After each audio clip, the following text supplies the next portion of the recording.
জয় রাধে।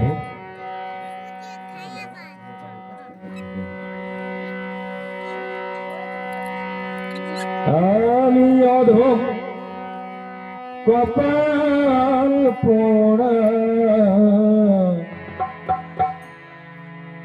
ভাই হলো না চরণে মা।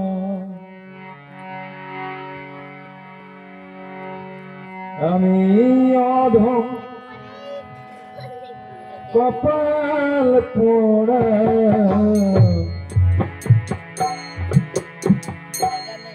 ভাই হলো না চরণে মা।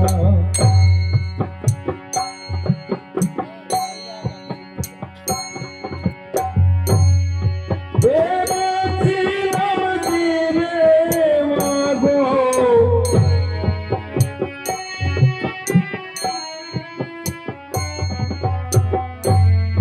ভেবেছিলাম দিবে মাগো, আমার ভাগ্যে তা হলো না। আমি অধম কপাল পোড়া, ভাই হলো না চরণে মা।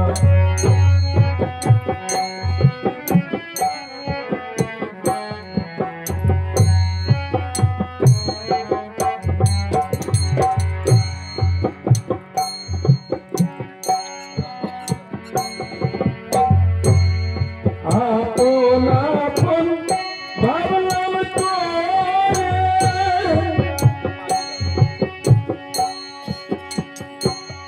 ও মা তুই মারে ভাবলি না রে।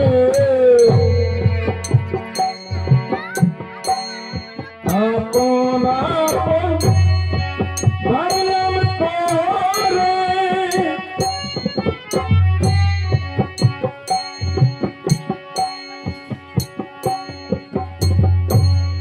তুই আমারে ভাবলি না রে। করবে রে তুই রাখলি দূরে মা, করবে রে তুই রাখলি দূরে।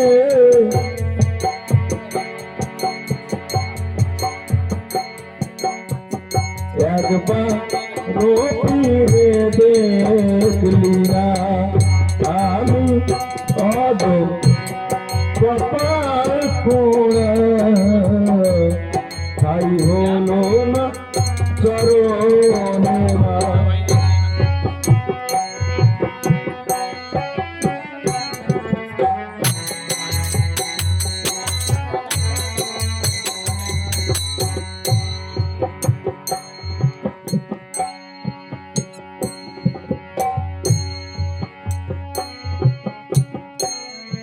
যতন করে ও তোরে,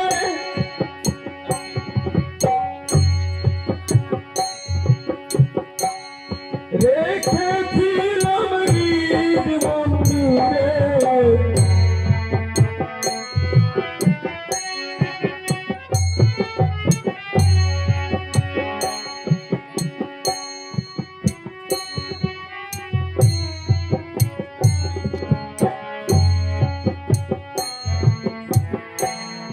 যতন করে ও তোরে,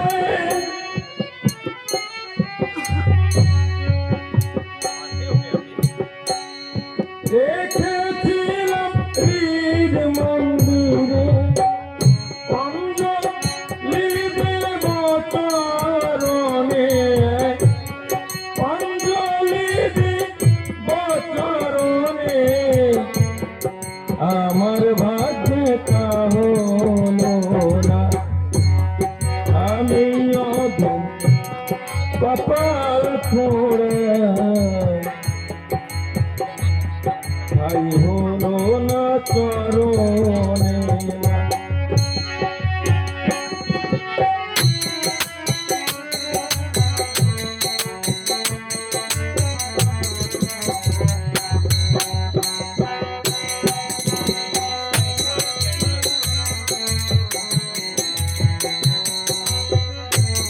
Bye.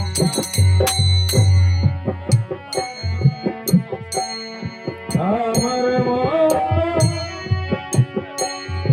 কপাল পোড়া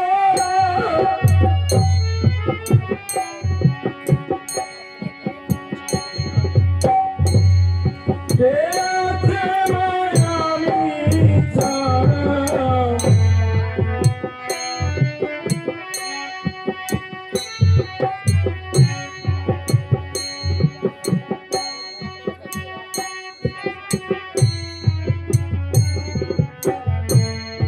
আমার মতো কপাল পোড়া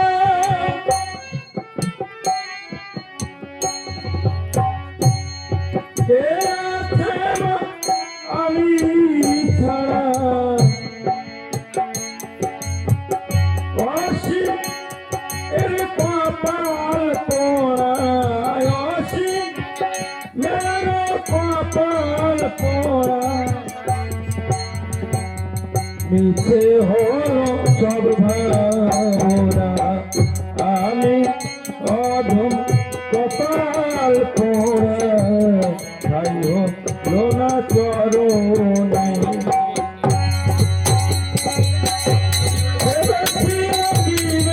মাগো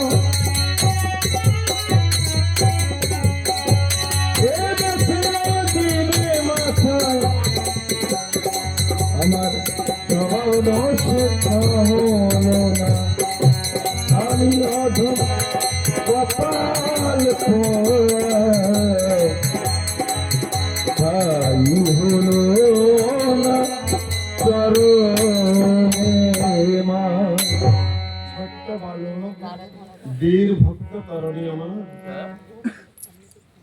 জ্যাঠা মহাশয়ের কাছ থেকে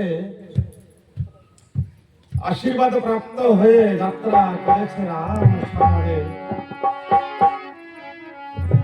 মনে মনে চিন্তা করছে তাই তো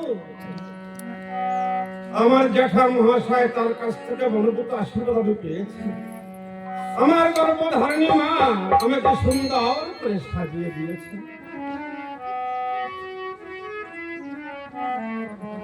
আজ আমি রাম সমরে যাব। যখন আমার ভবলীলা শেষ হয়ে যাবে নদী ঘুরে দাঁড়িয়ে নাভিক নাভিক বলে চিৎকার করব। আমার কাছে যদি পারের করি না থাকে নাভিক আমাকে পার করে পার হতেও পার নিয়ে যাবে না। আমি তো পারের করে কিছু সম্ভব করতে পারিনি। না না আমাকে পারের করি সম্বল করে তারপরেই রাম সমারে যেতে হবে। কিন্তু আমার এই পারের করে আমাকে কে দিবে আর কে দিতে পারবে? হঠাৎ তার মনে পড়েছে মায়ের মুখে, মায়ের কোলে বসে বসে মায়ের মুখে যে মায়ের কথা প্রত্যেক দিন তিনি তার কর্ণ কুহার শ্রবণ করেছে সে কোন মা? গর্ভধারিণী মায়ের কোলে বসে বসে জগৎ মাতার কথা শ্রবণ করেছেন। তাই মনে মনে চিন্তা করছেন এবার আমি সেই জগৎ মাতার কাছে যাব। তার কাছে গিয়ে আমি বলবো মা আমার তো জীবনের বেলা চলে যাচ্ছে। আমি তোর কাছে হাত নিয়ে দাঁড়িয়েছি। আমায় কিছু দিয়ে আমার এই শূন্য হাত পূর্ণ করে আমাকে আবার বিদায় করে দে। তাই কি করেছে না ছোট্ট বালকটি চলতে চলতে অশোক বাটিকায় গিয়ে যখন প্রবেশ করেছে মায়ের সান্নিধ্য লাভ করে দেখতে পায় মা অশোক বাটিকায় নতমস্তকে নয়নে জলে ভেসে ভেসে হারাম দিল বন্ধু রাম রাম বলে কাঁদছে। এই ছোট্ট বালকটি মায়ের কাছে ছুটে গিয়ে বলেছে মা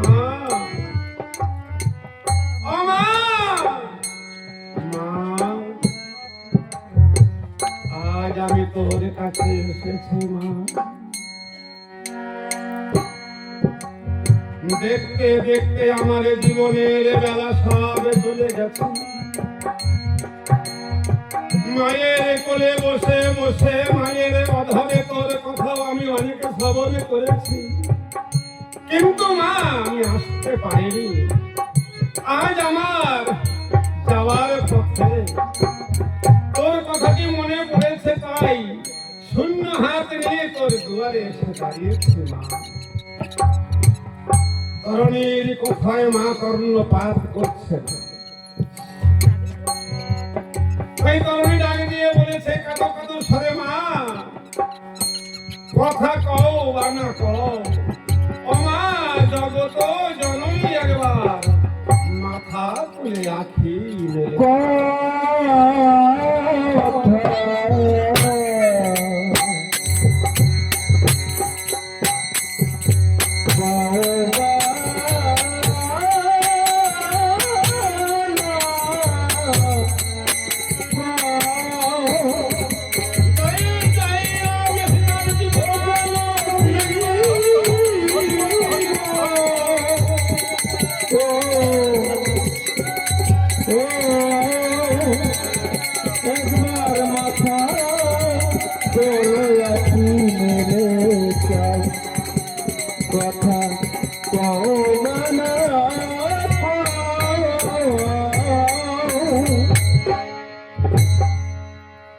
আমি সারা জীবন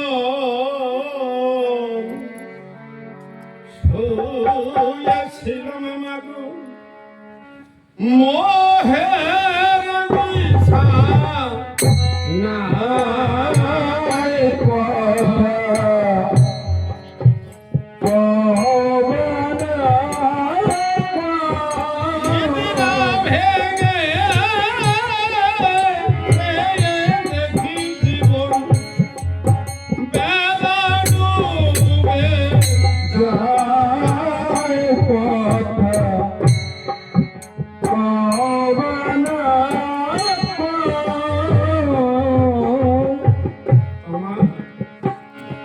মাতৃগর্ভ হতে প্রসব যখন হয়েছি, এই যে আলো, এই যে বাতাস, এই যে পৃথিবীর পরশতে ওয়ানা বলে সব ভুলে গেছি মা। আমি ভেবেছিলাম এদের মতো আমার আপনজন এই জগতে আর কেউ নাই।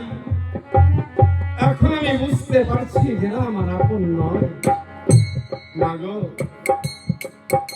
আমি মোহের বিছানা পেতে শয্যায় শায়িত ছিলাম, যখন আমার ঘুমটি ভেঙে গেছে এখন চেয়ে দেখি আমার জীবনের অন্ধকার ঢলে পড়েছে। মা বহু যতন করে আমি বান্ধিয়াছি ঘর পথে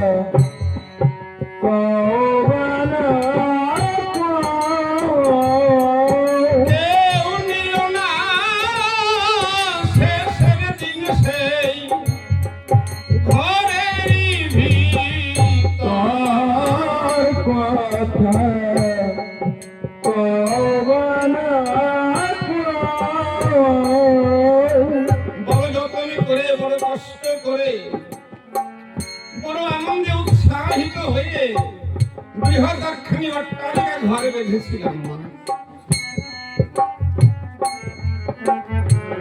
এই যে আমাদের মায়ার রাজ্যে জল্পনা কল্পনার যে ঘর আমরা সবাই বেঁধেছি, আর সেই ঘরে বাস করছি, ভেঙে গেল আমার কল্পনার ঘর। রইলাম বাকি আমি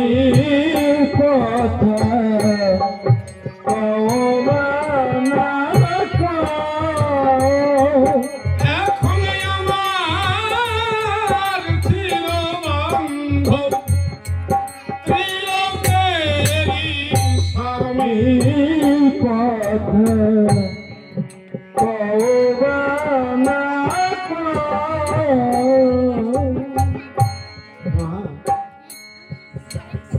আমি নিজেকে হারিয়ে ফেলেছিলাম মা। আমি বুঝতে পারিনি একদিন কালের কবলে আমাকে এমন সময় যেতে হবে।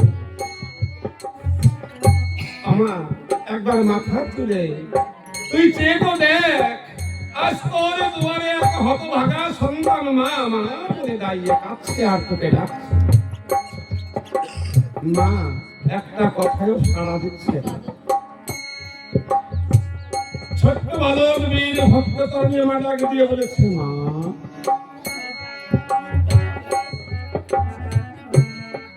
পুত্র যদি মা কুপুত্র হয়, ও মাতা কভু নয় কথা কওবানা শূন্য হাতে দাঁড়িয়েছি হাত ভরে দে আমার কথা কওবানা মা জগত জননী মা, এই ধরার বুকে মায়ের পুত্র হয়তো কুপুত্র হতে পারে, কিন্তু কুমা কাজে কদাপি নাই। মা যদি আমি তোর কুপুত্র হয়ে থাকি, তোকে আমি বলে রাখি, তুই তো মা আমার কুমাতা নয়। মমতার ঘেরা থাকে মায়ের হৃদয়ে, কথা কওবানা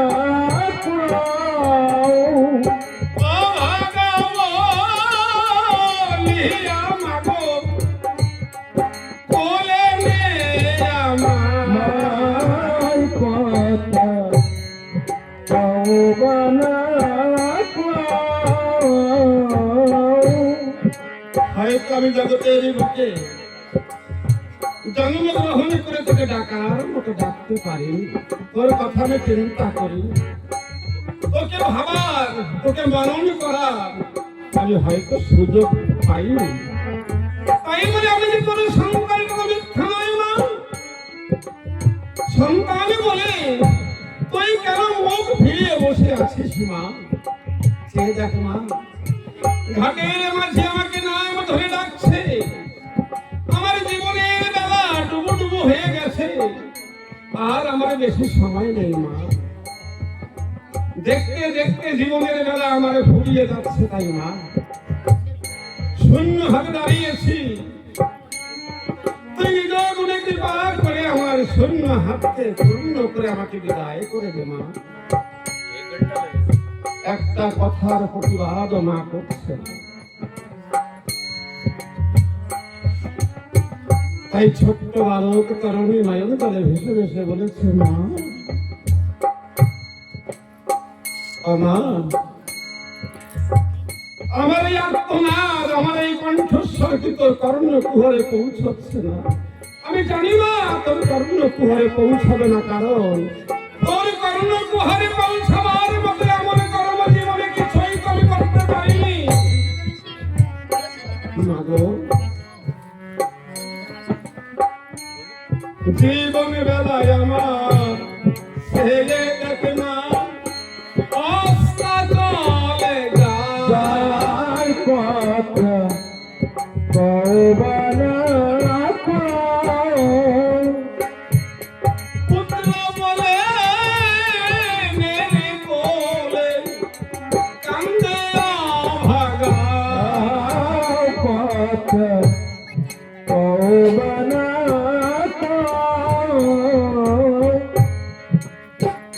যেমন করে আত্মনাদ করুক না কেন, কিন্তু মায়ের কর্ণ কুহরে একটা ডাকও পৌঁছচ্ছে না। আমাদের মানব জীবনটা ঠিক এমনই। আমাদের জীবনটা কেমন, আমরা এই মায়ার সংসারে পরে আমরা ভগবানকে ভুলে গেছি। তাই যখন যখন আমাদের জীবনে, প্রতিটি মানুষের জীবনে বিপত্তি আসে, তখন সেই মানুষটা ভগবানকে ডাকার একটু সুযোগ পায়। তাই ভগবান আড়ালে থেকে বলে, ওরে জীব, তোকে ধন দিয়েছি, সম্পদ দিয়েছি, মান দিয়েছি, জ্ঞান দিয়েছি, তুই অহংকারে মুক্ত হয়ে আমাকে জন্মের মতো ভুলে গেছিস। আর তোর জীবনে তোর কর্ম অনুযায়ী একটু বিপত্তি এসেছে বলে আজ আমাকে ডাকতে আরম্ভ করেছিস। আজ আমি তোর কোনো ডাকেই সাড়া দেব না। এই ভগবান আমাদের ডাকে সাড়া দিতে চায় না। এই ভগবানের ডাকার সময় কখন? যখন যিনি সুখে থাকে, সুখে থেকেই ভগবানকে ডাকতে হয়। ভগবানের ভজন সুখের মধ্যেই করতে হয়, কিন্তু আমরা ভগবানকে ডাকি বিশেষ করে দুঃখে পড়ে, কষ্টে পড়ে। যখন জীবনে বিপত্তি এগিয়ে আসে, তখন ভগবানের কথা মনে পড়ে। ভগবান, তুই আমাকে এই বিপদ দিলি, আমার বুকটা শূন্য করে কেড়ে নিয়ে গেলি। না না, ভগবান কাউকে ভালো করে না, মন্দ করে না, কাউকে জ্ঞানী করে না, কাউকে মূর্খ করে না, কাউকে শিক্ষা প্রদান করে না, আর কাউকে মূর্খ করে না। ভগবান তাহলে কি করেন?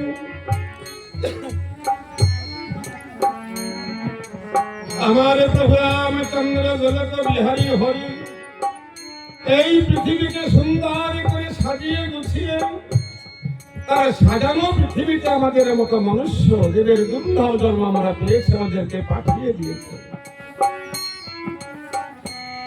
আর আমরা এই জগতের বুকে জন্মগ্রহণ করে সব আমার এবং আমি, এই আমার এবং আমি যেখানে ভগবান থাকে না সেখানে,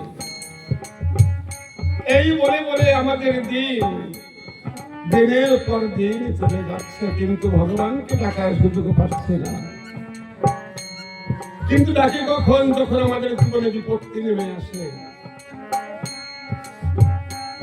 আজ আমরা যে কোনো পূজা পার্বণ করি না কেন, সুন্দর করে প্যান্ডেল তৈরি করি, আরব টাকা, লক্ষ কোটি টাকা দিয়ে প্যান্ডেল সৃষ্টি করে ভগবানের মূর্তি গড়ে ভগবানের কপালের উপরে একটা 2000 ওয়াটের একটা লাইট ফিট করে দেয়। বলতে পারবেন এটা কি আমরা ভালো করি না মন্দ করি? যদি একটা জলজান্ত মানুষের সামনে মাত্র 1000 ওয়াটের একটা লাইট জ্বালিয়ে দেয়, সে কি বাঁচতে পারবে? কিন্তু আমরা তো দেই। আরে যিনি আকাশ, বাতাস, আলো, উদ্ভিদ, স্থাবর, জঙ্গম, তৃণ, কুণ্ড, নদ, নদী দিয়ে সুন্দর হয়ে জগৎকে সৃষ্টি করেছে, সাজিয়েছে, তাকে কি আমাদের সাধ্য আছে সাজানো? তাই ভগবানকে আমরা মন্দিরে প্যান্ডেলে না বসিয়ে, ভগবানের আসন হচ্ছে আমাদের হৃদয় আসন।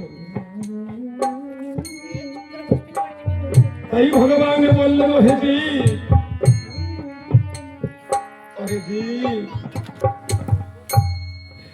যদি পারিস, আমি এই চরাচরের বিশ্বের মালিক, আমার কাছে এমন কোন ধন নেই যে ধনের আমি অভাবে রয়েছে। আমার কাছে সব রকম ধন রয়েছে, কিন্তু অভাব রয়েছে আমার একটা। সেটা কি জানিস? ভক্তির অভাব। এই তুমি ভক্তি করে হৃদয়ে কন্দ করে একটু আসন পেতে দে, যেখানে বসতে পারি। ভাইরে দুর্লভ মনুষ্য জন্ম আমাদের, হৃদয় আসনটাকে শূন্য করে, খালি করে, হৃদয় আসনটাকে দূষিত করে তার জন্য মন্দির নির্মাণ করেছি, তাকে মন্দিরে বসিয়ে রেখেছি। ভগবান বললেন, নাহং তিষ্ঠামি বৈকুণ্ঠে যোগিনাং হৃদয় মত মদ ভক্ত যত্র গয়ন্তি তত্র তিষ্ঠামি হে নারদ। অর্থ হলো এই, আমি বৈকুণ্ঠে থাকি না, কারণ বৈকুণ্ঠে আমি বিষ্ণু রূপে বসে আছি। আদি শক্তি মহামায়া জগৎ জননী লক্ষ্মী স্বরূপিণী আমার পদ সেবা করছে, আমি সেখানে শান্তি পাই না। আচ্ছা, কেন পাই না? আমি সেখানে শান্তি এই জন্য পাই না, লক্ষ্মীর মনে অহং রয়েছে। কারণ আমি প্রভুর সব চাইতে কাছের মানুষ, আমি অহর্নিশি প্রভুর পদ সেবা করছি। এই বৈকুণ্ঠে আমি থাকতে পারি না, যোগীর হৃদয়ে আমি বসবাস করতে পারি না। যোগী যুগ যুগ ধরে অনন্ত কাল ধরে তপস্যা করে আমাকে পেতে চায়। যোগীর অন্তর অন্তঃস্থলে অহং রয়েছে, আমি একদিন না একদিন ভগবানকে পাবই পাবো। আমি সেখানেও থাকতে পারি না। আমি কোথায় থাকি জানো? যেখানে অনন্য কামনা বাসনা পরিত্যাগ করিয়া মদগত চিত্ত করিয়া ভক্ত আমাকে হৃদয়ে অন্তরে বসাইয়ে আমারই গুণগান কীর্তনে দুই ফোঁটা নয়ন জল সিক্ত করে তার বক্ষ ভিজিয়ে দেয়, আমি ক্ষণকাল সেই ভক্তের হৃদয়ে মাঝারে বসবাস করি।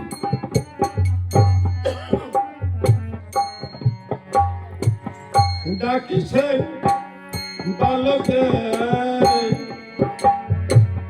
মনেরি পুলকে কথা বলিছে না মায়ে,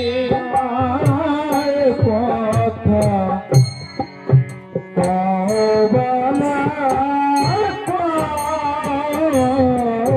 বালকে দেখবার জীবন বেলায়াদি ডোবো ডোবো প্রায় কথা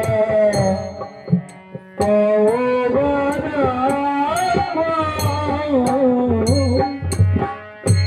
বালকে চেয়ে দেখে অনেকক্ষণ ধরে আমি মায়ের কাছে এসেছি, আমার জীবনের অবস্থায় চলে লুটতে আরম্ভ করেছে, আমার সময় নেই, এই মাকে আর ডাকবো না। যে মাকে ডাকলে পরে পুত্রের আত্মনাদ মা শুনতে পায় না, যে মাকে ডাকলে পরে পুত্রের মুখের দিকে মা চায় না, আমি আর সেই মাকে ডাকবো না। আমি ডাকবো, আমি মাকে ডাকবো না, কিন্তু আমি ডাকবো কাকে ডাকবো? আমি ডাকবো সেই ভাবো ভয় হরিকে ডাকবো। এই বালক কি করেছে? মায়ের সম্মুখে দাঁড়িয়ে দুইটি বাহু উত্তোলন করে তার পরপারের বান্ধবকে রাখছে কেমন ভাবে। জয় রামচন্দ্র রাজীব লোচন গোলক বিহারী হরি, কেন কথা পাবনা এই মধুর নাম লয়ে ধরে ভব সিন্ধু দিব পাড়ি। কথা পাবনা সে রামের নামের গুণেতে ব্রহ্ম বাণীর দীক্ষা। কথা পাবনা সে রামের নাম নিয়ে শির মাগিয়া খায় ভিক্ষা। কথা পাবনা রামের নামের গুণে পাষাণ ভাসে জলে। কথা পাবনা রামের নামের গুণে পশু কথা বলে। কথা পাবনা নাচিছে বালক অন্তরে পুলক ভাসিছে নয়নের জলে। কথা পাবনা নাচিছে বালক অন্তরে পুলক ভাসিছে নয়ন জলে। কথা পাবনা মাতা রামের নাম শুনিয়া অমনি উঠিয়া ধরিয়া লইল কোলে। কথা পাবনা বলে তুই যে আমার পরাণের পরাণ বুঝতে পারি নাই। নাই কথা পাবনা তুই কাহারি নন্দন কিসের কারণে এলি? বলে রে আমার ঠাই। কথা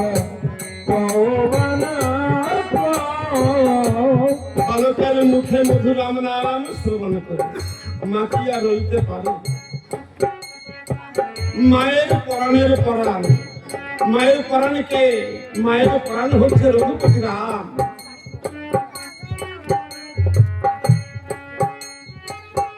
আর রঘুপতি রামের পরাণ হচ্ছে আমার ছোট্ট বালক বীর ভক্ত তরণ। তাই মা কি বললেন?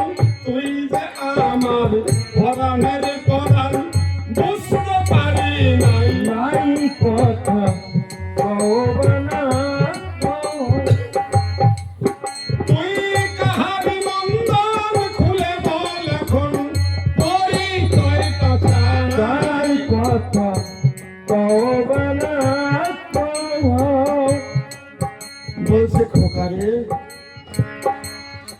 আমি দীর্ঘদিন ধরে এই অশোক বাটিকায় আছি, তোকে তো কোনোদিন আমি এখানে দেখিনি। কি তোর পরিচয় আর এখানে কেন এসেছিস? বালকে বলছে মা, এই জগতের বুকে যদি কেউ পরিচয় জিজ্ঞেস করে, জগতের জীব ডেকে বলে আমাকে চেনো, আমি কে?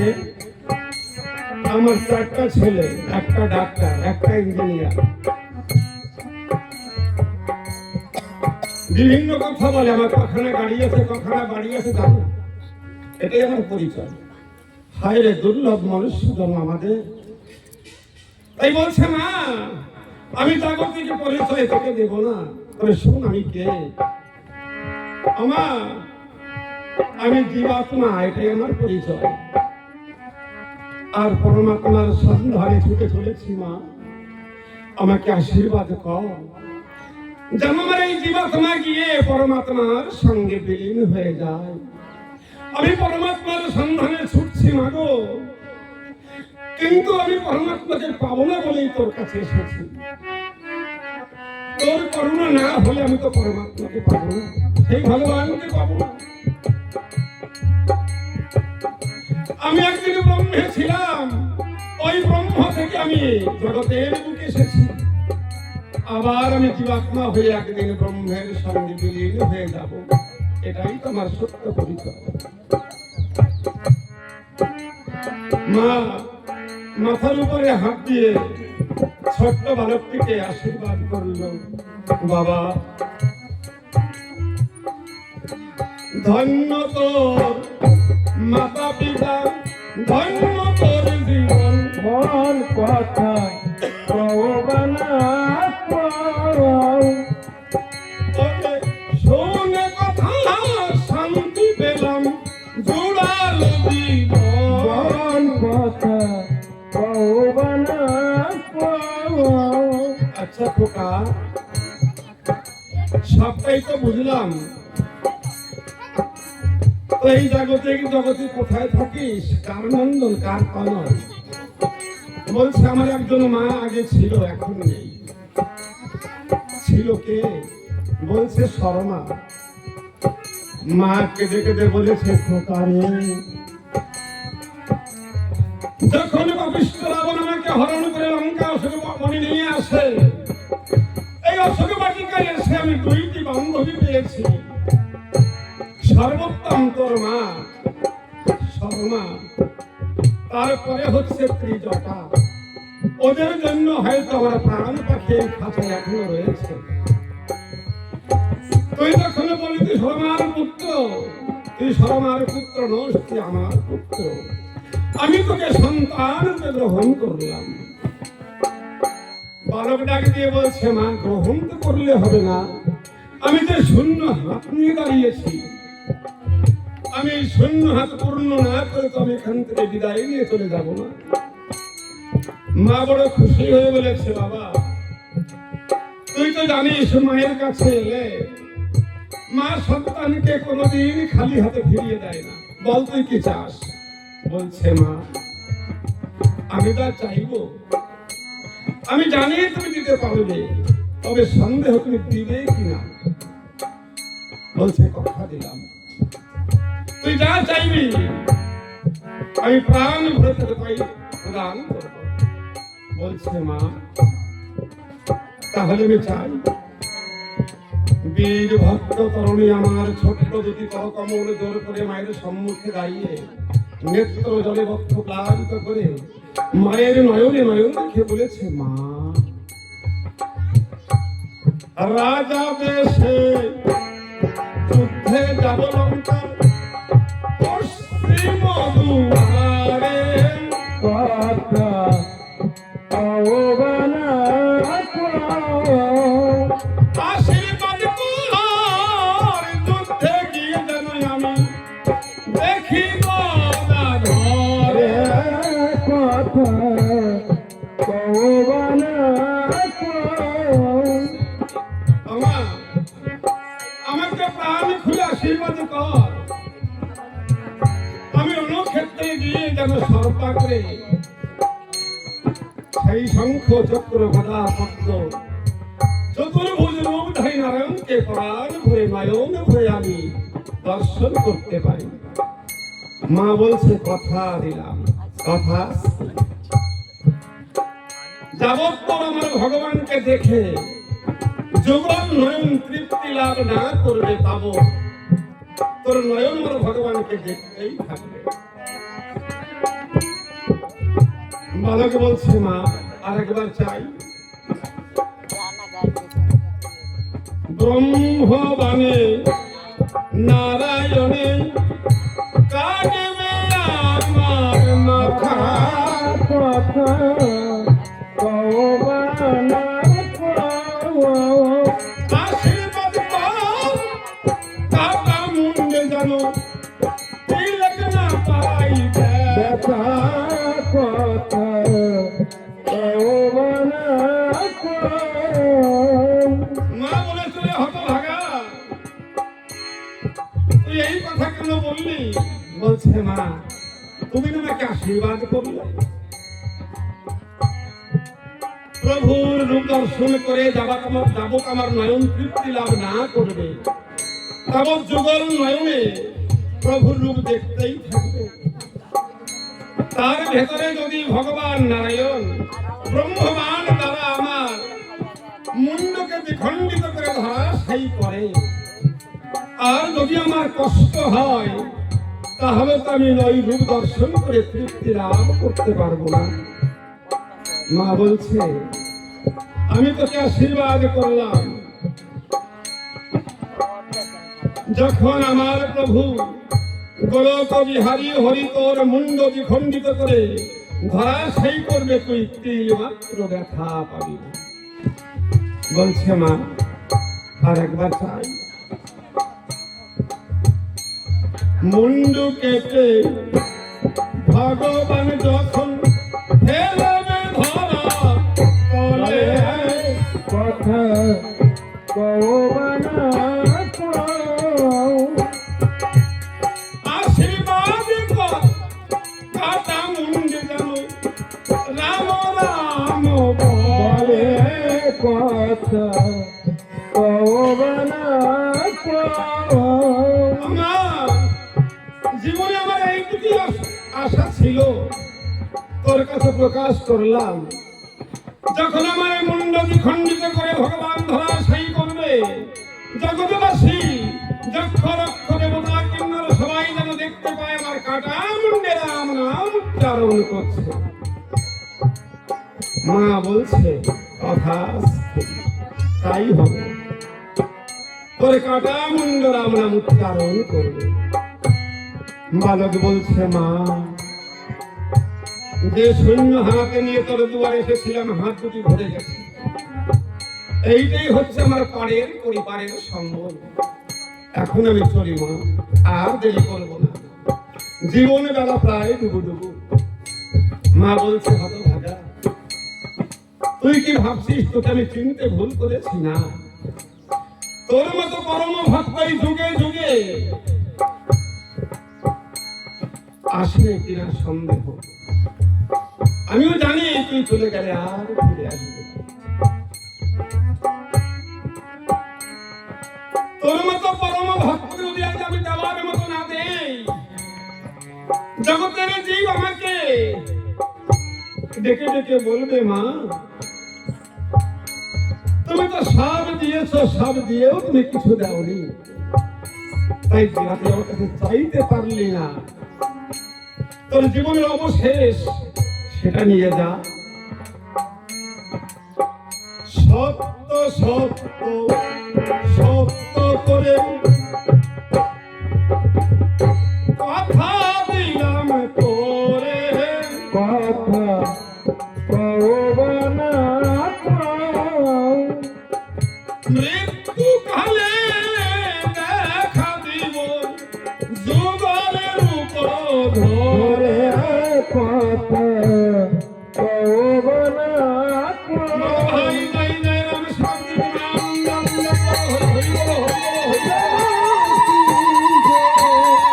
একবার মাথা করে আছি কথা কওবনা আরে খোকারে, আমি কথা দিলাম যাবৎ তুই যুগল রূপ তোর হবে না দর্শন, কথা দিলাম তাবৎ তোর হবে না মরণ। যাবৎ তুই যুগল রূপ না পাবি দর্শন, কথা দিলাম তাবৎ তোর হবে না মরণ। ছোট্ট বালকটি মায়ের চরণ যুগল জড়িয়ে ধরে কেঁদে কেঁদে বলেছে, মা মৃত্যুকালে এই যুগল রূপ দর্শন করার জন্য কত যোগী ঋষি, কত মুনি ঋষি তারা যোগ ধ্যান তপস্যায় বসে আছে, তারাও মৃত্যুকালে এই যুগল রূপ দেখতে পারে না। আজ তুমি তোমার সন্তানকে এমন কথা দিয়েছ, আমি সাহস করে চাইতে পারিনি মা। মা বুকে জড়িয়ে ধরে বলছে, ওরে বালক, ওরে পুত্র, তুই চাইতে না পারলেও আমি তোর মনোভাব বুঝতে পেরে তোর মনোবাসনা পূর্ণ করলাম, যা তোর জয় হবে। মা বললেন, তুই যা, তোর জয় হবে।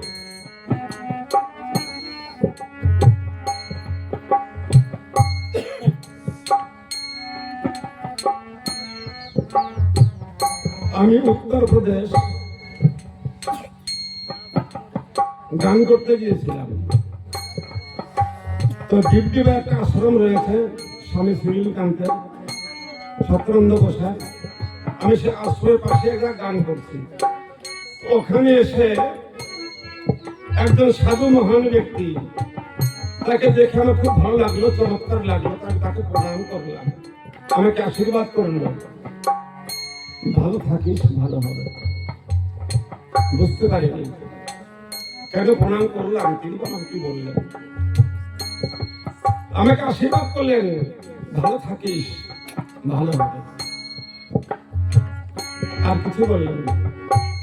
এই জগতে ভালো থাকাটা,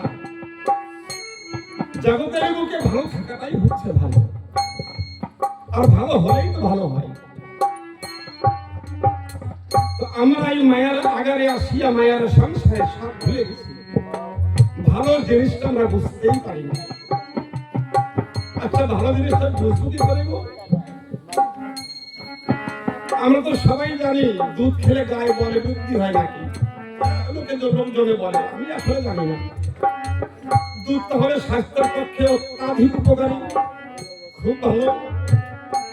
তো এই দুধের ভিতরে আর একটা ভালো লুকিয়ে আছে, সেটা ভালোর ভালো।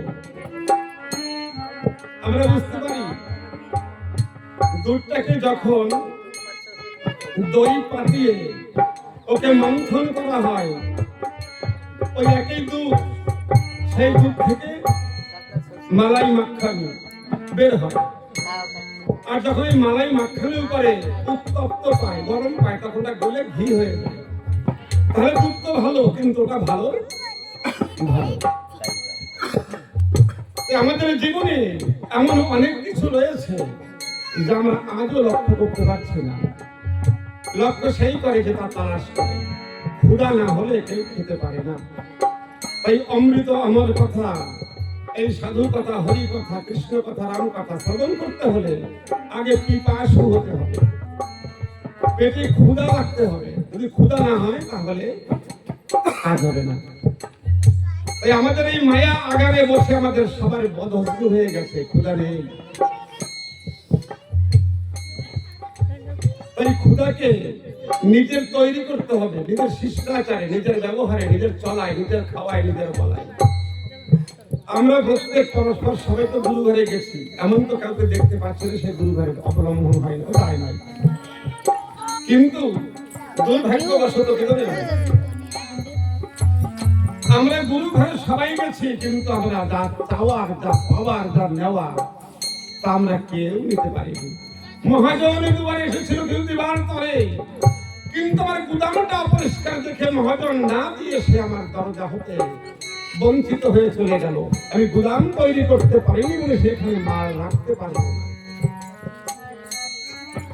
আমরা সবাই ব্রাহ্মণে খুঁজে বেড়াই, গুরু খুঁজে বেড়াই। সাবধান, চরণ ধরে করি মানে কেউ ব্রাহ্মণ খুঁজতে যাবেন না, আর কেউ গুরু খুঁজতে যাবেন না। গুরু খুঁজতে হলে আগে নিজে শিষ্য হওয়ার চেষ্টা করুন, গুরু হাজার হাজার ঘরে বসে পাবেন। ব্রাহ্মণ খুঁজতে হলে নিজে স্বয়ং যজমান তৈরি হন, দেখবেন ব্রাহ্মণের অভাব নেই। এমনি ভাবে মায়ের কাছ থেকে লইয়া গায় কথা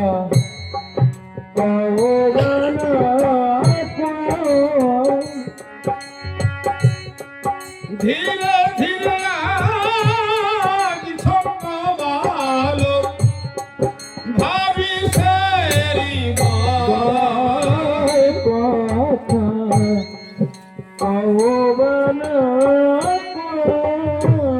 বালক মনে মনে চিন্তা করছে রাম সমরে যাব। অদ্যাবধি লঙ্কা হতে যারা যারা রাম সমরে গেছে, সবাই রথী হয়ে রথে চড়ে রাম সমরে গেছে, কিন্তু আমার তো তেমন কোনো রথ নেই। আর মায়ের মুখে আমি শ্রবণ করেছি কাষ্ঠ রথে চড়ে গেলে কি ভগবানকে পাওয়া যাবে না। ওই মনে করছে ভাবনা কাষ্ঠ রথে চড়ে আমি ভগবানের সঙ্গে যুদ্ধে যাব। এটা ভিন্ন, আমার কাছে কোনো রক্ত নেই।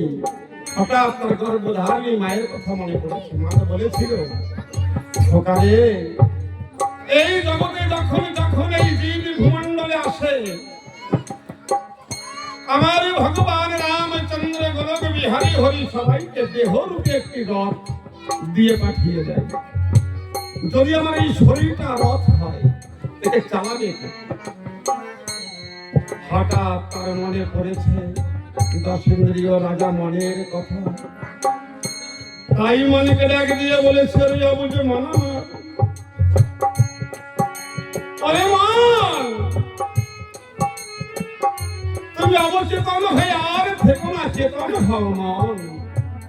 তুমি অবচেতন হয়ে আমাকে যখন যখন যেমন ভাবে খেলা খেলিয়েছ, আমি অচেতন অবস্থায় তেমন তেমন খেলা তোমার সঙ্গে খেলেছি।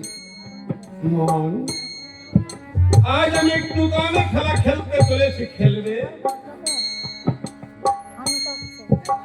শোনো তুমি মন, তুমি পাও হরি দর্শন, এই জীবনে তার কিছু থাকে না বাকি। যদি হরি দর্শন করতে বাঞ্ছা হয়, সম্মুখে প্রকাশ হয়ে দাঁড়াও। আমি তোমাকে একবার নয়নে ভরে দেখি। মন কি করেছে? মন একটি রূপ ধারণ করে সম্মুখে প্রকাশ হয়েছে তার ছোট্ট বালকে। তাই মনকে বলেছে, মন তুমি কি পারবে আমার এই দেহ রথের সমস্ত ধর্ম গ্রহণ করতে? মন বলেছে, অবশ্যই। তাহলে দেরি করো না মন, তুমি যাও। তুমি গিয়ে অতীব তরা করে আমার এই শরীর রূপী দেহ রূপী রথটিকে সুন্দর করে সাজিয়ে নিয়ে এসো। কে বলছে? জীবাত্মা বলছে। কাকে বলছে? ইন্দ্রিয় রাজা মনকে বলেছে। আর মন হচ্ছে সারথি, কারণ মন যদি সারথি না হয় তাহলে রথ চালাবে কে? তাই বলেছে, যাও আমার রথখানিকে সুন্দর করে সাজিয়ে নিয়ে ও সারথি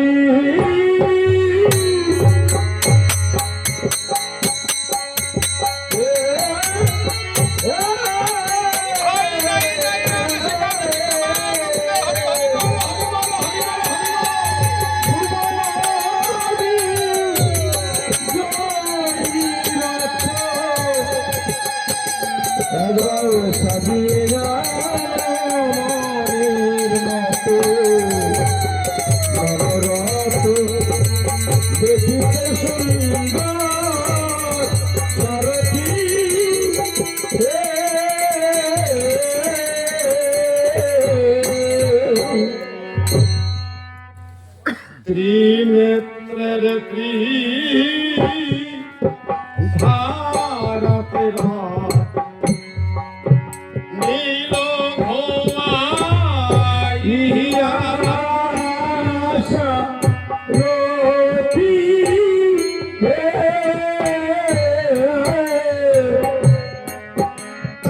কামনার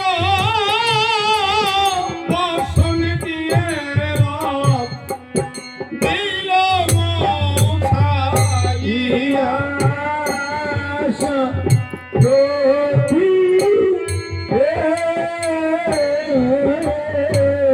মন সারথি জীবাত্মার কথা শ্রবণ করে আজ এই রক্ত মাংস বেদ বিস্তার যে আমরা একটা শরীর পেয়েছি, এই শরীর রূপী রক্ষণীকে সাজাচ্ছে ত্রিনেত্রের ত্রিধারায়। আচ্ছা, এই ত্রিনেত্রের ত্রিধারা সহজে কি হয়? হয় না, তাই না? হয় না, আমিও জানি।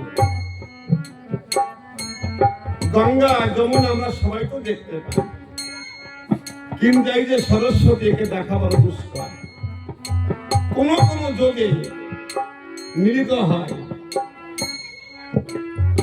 যেমন এটাকে দেখা যায় না, সরস্বতী নদীকেও দেখা যায়। কারণ সরস্বতী যে নদীটা রয়েছে, পুরাণ করে দেখবেন, পুরাণ খুলে দেখবেন, তাহলে এই নদীটা কোত্থেকে চলে? মাটির তলা থেকে চলে, মাটির নিচ থেকে চলে। আর গঙ্গা যমুনা উপর দিয়ে বয়ে চলে। কিন্তু কোন সুবর্ণ সুযোগ যখন পায়, বহুদিন, বহু বছর, বহুকাল পরে যখন সময় হয়, তখন যে কোনো জায়গা থেকে, পবিত্র স্থান থেকে মাটি স্ফুরে সরস্বতী নদী জলটা উপরে বেরিয়ে পড়ে। ওই জলটা গড়িয়ে এসে গঙ্গা যমুনা যখন মেলে, তখন ত্রিবেণীর সঙ্গম হয়।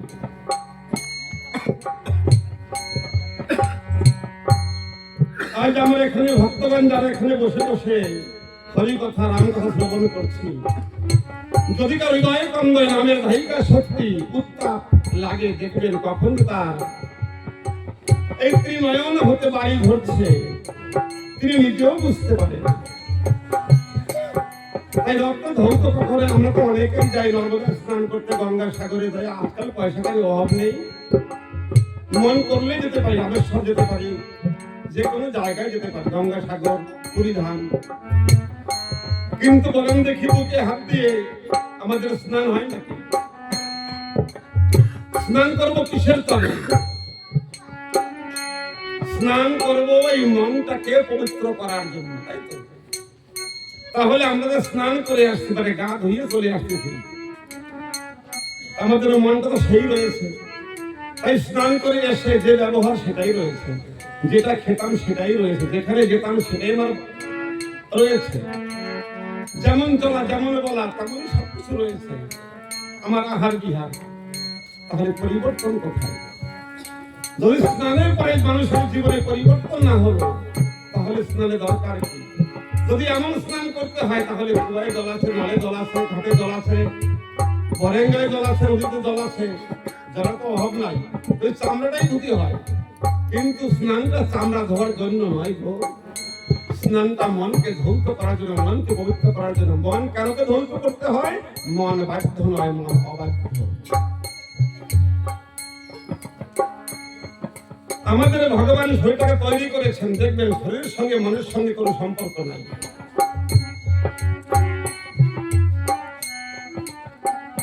এই শরীরটা পুরো করে আছে,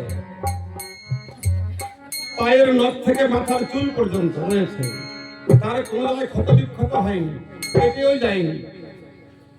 অথচ কথা নেবেন, শুনবেন, ভাই অমুকের অবস্থা কি? বলে না না ঠিক আছে, হসপিটালে উনি কোমায় চলে গেছে। কোমায় গেল কেমন হবে?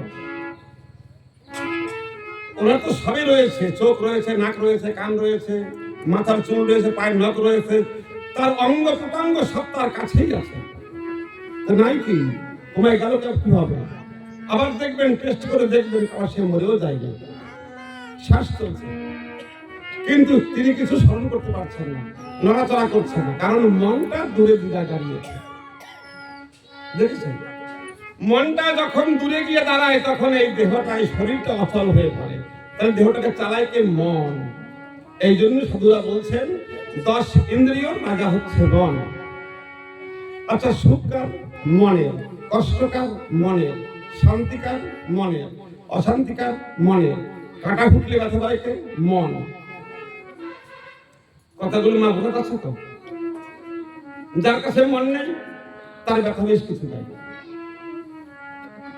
আসে নাকি? আজ আমরা কঠিন, যখন বর্তমান ঠান্ডা পড়েছে, ঠান্ডা আমরা সবাই লেপ মুড়ি দিয়ে ঘরের ভেতরে শুয়ে থাকতে পারছি না। গিয়ে দেখুন কত শহরে, কত জায়গায় দেখা যায় রেলওয়ে স্টেশনে তাদের গায়ে কিছু নেই, তারাও কিন্তু মরছে না, তারাও বেঁচে আছে, কিন্তু ওর মনটা ওর কাছে নেই। এই জন্য ঠান্ডা বা উষ্ণ, গরম বা শীত, উনি কিছু বলতে পারছে না। তাহলে আমাদের সুখ দুঃখের অধিকারী কে? মন। কাঁদে কে? মন। নাচে কে? মন। আনন্দ পায় মন, খায় মন, আস্বাদ গ্রহণ করে মন। যার কাছে মন নেই তার কাছে আস্বাদ নাই। দেখেছেন? তাই যখন হরিনাম শ্রবণ করতে করতে হৃদয় বিগলিত হয়, তখন এই যে গঙ্গা, যমুনা, সরস্বতী, এই 3টি নদীর পার ভেঙে ঢেউ খেলে যখন এই জল নিজের গাত্রে স্পর্শ করে, সেই দিন আমাদের এই দেহ রূপ তরি বা দেহ রূপ রপ্তান ধৌত হয়। আবার কি বললেন? কামনা রূপ বসন্তীয় রব দিল মুছাইয়া। আমরা যখন যখন যে কোনো জায়গায়, যে কোনো ভাবে মন্দিরে বা ঘরের ভেতরে বা সাধুর ধারে বসি, তাকে গিয়ে প্রণাম করি, প্রণাম করার সঙ্গে সঙ্গে মনে ভাব জাগে, প্রভু গো, গুরুদেব, হে ইষ্টদেব, আমাকে ভালো রেখো, সেটাকে ভালো রেখো, সংসারটাকে ভালো রেখো। এই যে কামনা, এই কামনায় কি হয় জানেন? এই কামনায় লোভ জন্মে, আর লোভ এলে পরে ক্রোধ, লোভ এলে পরে অহংকার জন্মে, আর অহংকার এলে ক্রোধ জন্মে, আর ক্রোধ জন্ম হলে পরে দেহের বিনাশ হয়ে যায়। তাই জীবাত্মা বললেন, আমি যাবো হরি দর্শনে, সেই পরমাত্মার সঙ্গে মেলার জন্য। আমার ভেতরে এমন কোন বাসনা যেন না থাকে যে কামনাকে পুড়িয়ে ছাই করে দাও। কামনাকে বসন নির্মাণ করে রক্ষানিকে, দেহরূপ রক্ষানিকে মুছিয়ে দিয়েছে। চতুর্বর্গের 4টি চাকা রথে জুড়ে দিল সারথি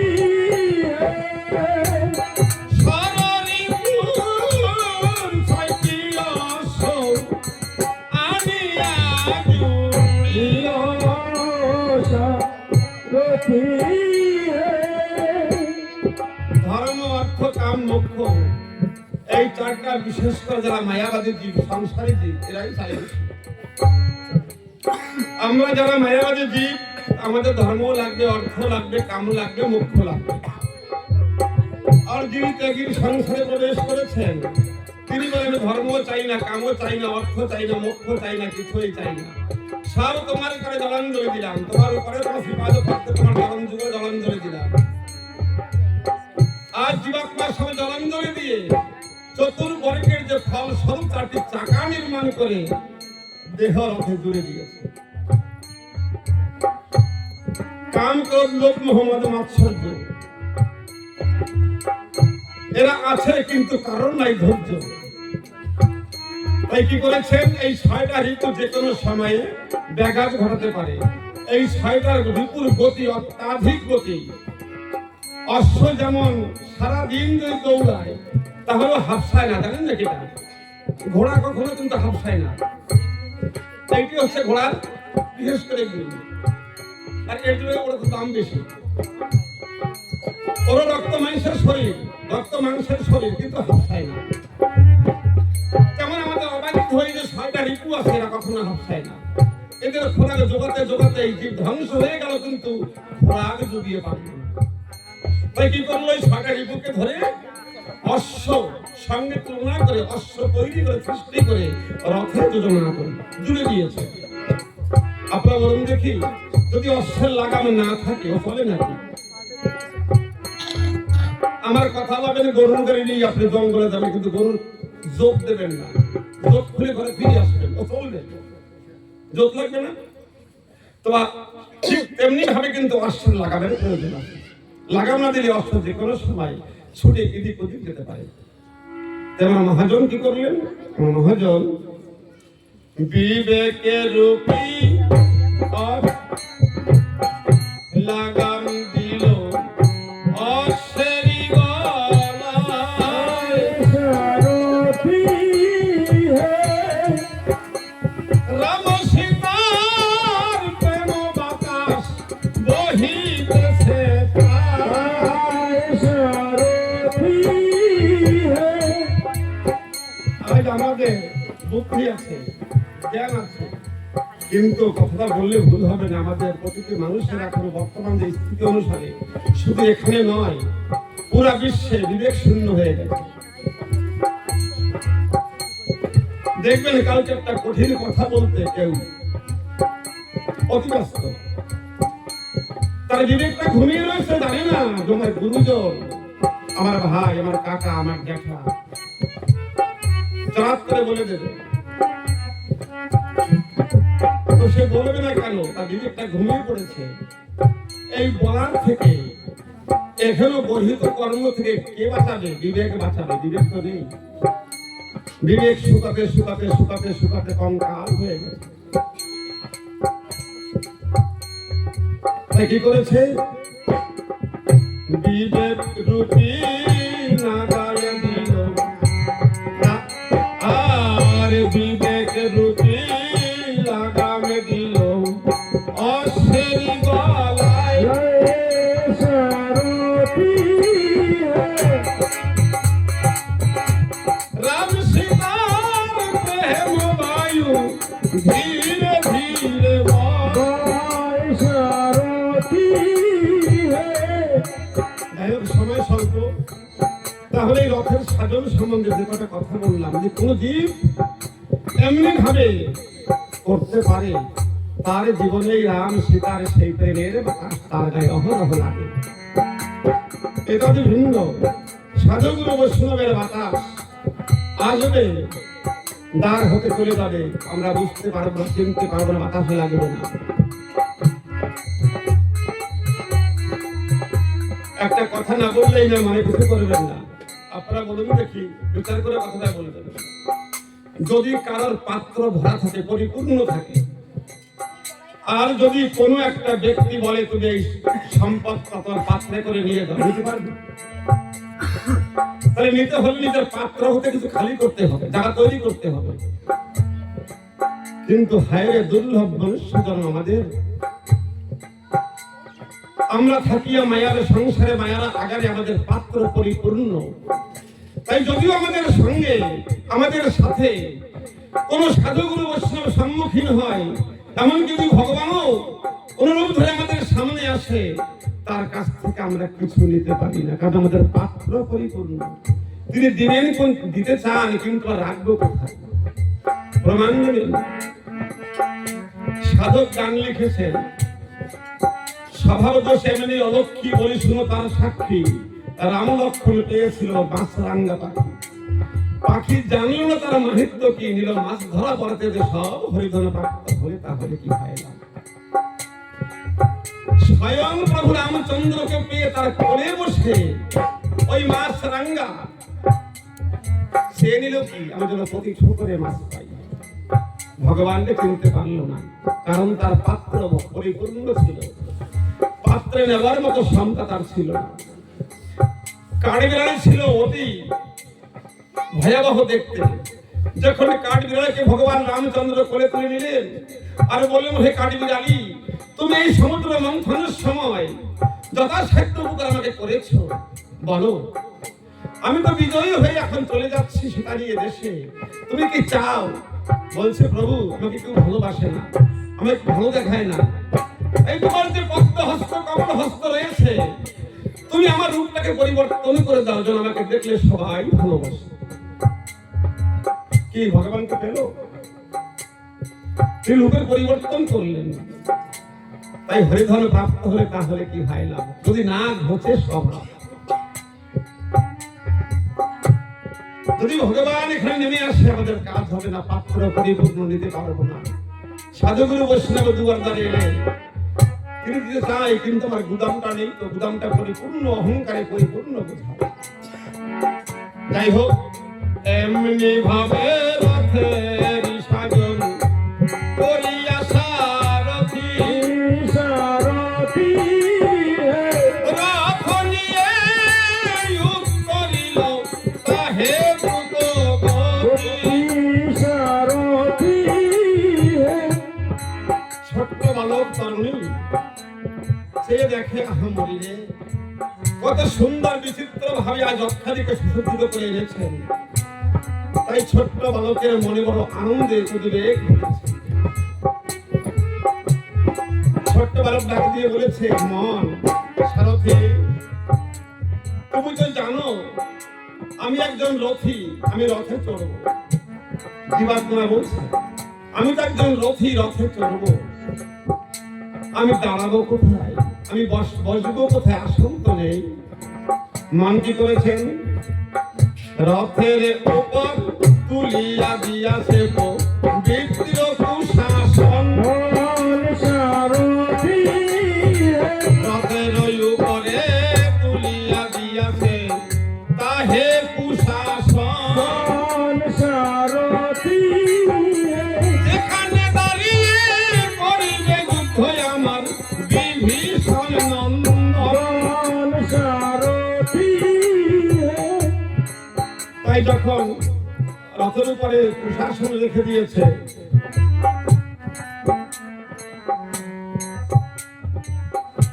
ছোট্ট বালক মনে মনে চিন্তা করছে, আমি তো যাবো রাম সমারে, যাদের নিয়ে ধরার বুকে এসেছি আমি তাদেরকে নিয়েই যাব, আমি কাউকে ফেলে যাব না।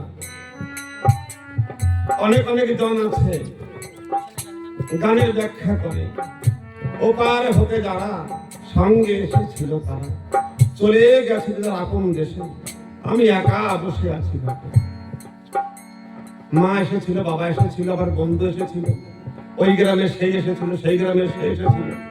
আরে কপাল রে, পালনতা করিয়ে না, মানুষের জড়াইয়ে মারিয়ে না।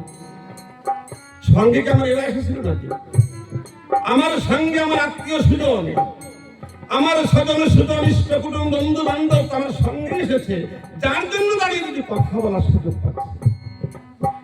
যখন হস্ত যাবে, পদ যাবে, গুচ্ছলিঙ্গ বাক নয়ন শ্রুতি কর্ণ অধর সব চলে যাবে, কার সাহারায় কথা বলবো গো? বান্ধবকে, এই তো আমার বান্ধব, এদেরকে নিয়ে উপদেশ ওপার হতে এসেছি, আবার এদেরকে যদি নিয়ে ওপারে যেতে হবে তবে আমার সৌভাগ্য, নথু আমার দুর্ভাগ্য। দেখবেন দাঁত চলে গেছে, চোখে পাওয়ারের বড় পাওয়ারের চশমা, মোটা চশমা, কাজ হচ্ছে না। কানে মেশিন লাগিয়েছে, কাজ হচ্ছে না, তার চলে গেছে। কিন্তু এইটাকে ব্যাখ্যা না করে জড়াচ্ছে। হায় রে, আপনারা তো জানেন চোখটা তারা চলে গেছে, শেখার মুখে চলে গেছে। আরে কপাল, না বোঝো করে না, মানুষের মাঝে না। তাহলে সঙ্গে যারা এসেছে তোমার এদের দিকে খেয়াল নাই, তুমি বাজে একে তো মানুষ বাজে যন্ত্রণায় জড়িয়ে পড়ছে, আমার কাছে জানাচ্ছে। তাই হস্তপদ বুদ্ধলিঙ্গ নাসিকা জিহ্বা সারথি হে আরো দেখতে দেখতে সব কয়জনারে কহিলেন সারথি হে ইড়া পিঙ্গলা সুশর্মা দেখো দেহের মধ্যে রয়। সারথি হে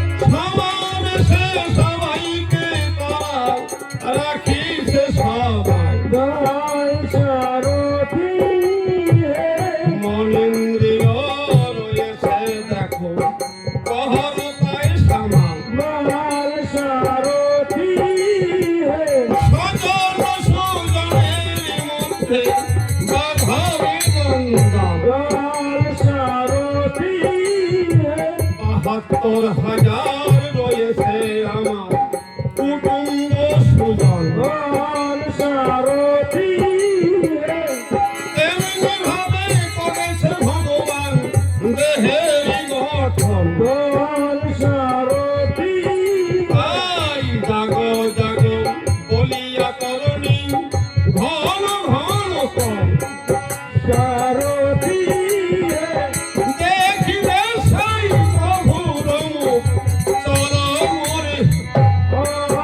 সারথি আরে রামায়ণ সুরাভাঙ্গ অমৃত হরি। সারথি হে জয় জয় দিলে প্রেমানন্দে সবাই বলুন হরি হরি। ও সারথি হে